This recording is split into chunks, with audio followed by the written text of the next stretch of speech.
আসসালামু আলাইকুম। সাথে আছি আমি ইঞ্জিনিয়ার গিয়াসউদ্দিন চঞ্চল।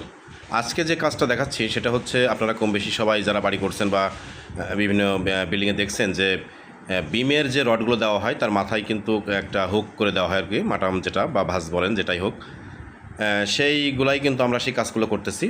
আপনারা দেখতে পাচ্ছেন যে এই যে ভাঁজগুলো যেভাবে দিচ্ছে আর কি, এই প্রত্যেকটা রডেই কিন্তু আপনার হচ্ছে এই ভাঁজগুলো কিন্তু দেওয়া লাগবে বিমের রডে। এটা হচ্ছে আসলে একটা বাড়ির কিন্তু শুধু বাহিক্য সৌন্দর্যই আসলে সৌন্দর্য নয়, আসলে যেটা কংক্রিটের ভিতরে বা ঢালার ভিতরে থাকে সেটার সৌন্দর্যটাও কিন্তু দরকার। আসলে অনেক সময় দেখা যায় যে এই মাটামগুলো করার সময় দুই দিকের মাটাম মানে দুই দিকের ভাঁজ দেখবেন দুই দিকে হয়ে যায়, মানে একটু আঁকাবাঁকা হয়ে যায় আর কি, সেটা সমান থাকে না। সেই জন্যই দেখেন এটা কিন্তু একদিকে সুন্দর করে ধরে মানে সোজা করে রাখছে আর আরেক দিক থেকে কিন্তু সেটা মাটাম করছে, যাতে এই দুই দিকের ভাঁজটাই কিন্তু একই দিকে হয়।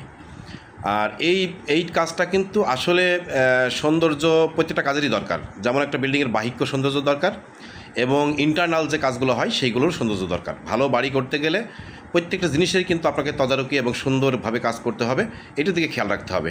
তা ভালো থাকবেন, সুস্থ থাকবেন, আল্লাহ হাফেজ।